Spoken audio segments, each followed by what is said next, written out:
Hey, boys and girls, this is an I Can Read book, DreamWorks, How to Train Your Dragon, Hiccup, the Hero.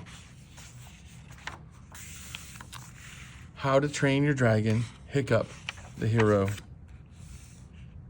Adapted by Catherine Hapka. Pencils by Charles Grosvenor. And color by Justin Gerard. And it's a Harper Collins published. Hiccup did not fit in with the other Vikings in his village. Vikings were rough and tough. Hiccup preferred to use his imagination and invent things. Every night, dragons attacked the village.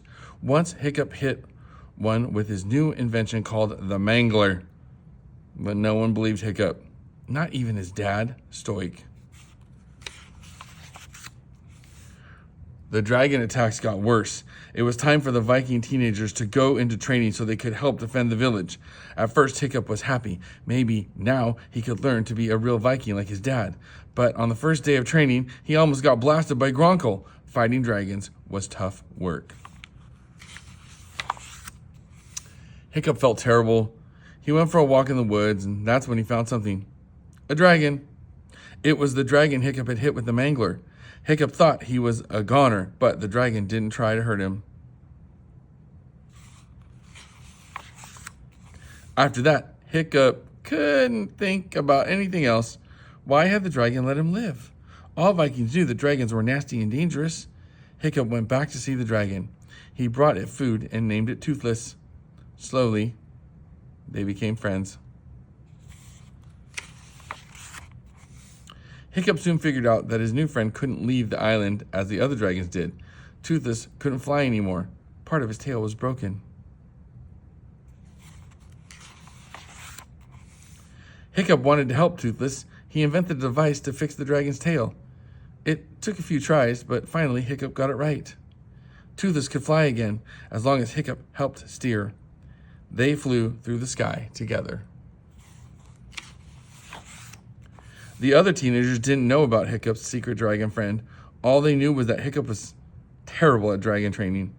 Hiccup knew it too. He wanted to impress his dad, but he couldn't fight even the smallest dragon.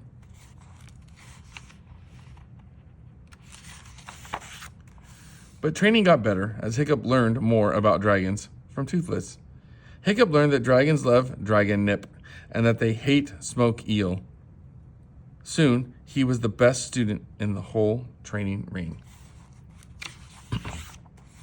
Flying was getting better too. Together, Hiccup and Toothless flew every chance they got. And one day, they flew all the way to the dragon's island. There, Hiccup saw the dragon's terrible leader, the Red Death. Then something had happened. Stoic found out about Toothless. He took the dragon prisoner. Stoic wanted Toothless to show him the way to Dragon's Island so he could wipe them out, and Hiccup was horrified. He knew all dragons weren't evil. Hiccup tried to explain how strong the Red Death was and how he made the dragon steal the Vikings' food, but Stoic wouldn't listen. The grown-ups left to fight the dragons, and Hiccup knew the Vikings were doomed unless he could save them. Hiccup got the other teens to help. He freed the training dragons and showed his friends how to fly them. Soon, the teens and dragons were working as a team, just like Hiccup and Toothless. They all flew to Dragon's Island. The Vikings were losing the battle against the Red Death. Hiccup and his friends joined the fight. Everyone did their best, but it was Hiccup and Toothless who saved Stoic and the others, and they defeated the evil dragon leader. Stoic gave Hiccup a proud hug. Now Vikings and dragons could be friends instead of enemies. Thanks to Hiccup, the hero. How to Train Your Dragon, Hiccup the Hero. I hope you love this book.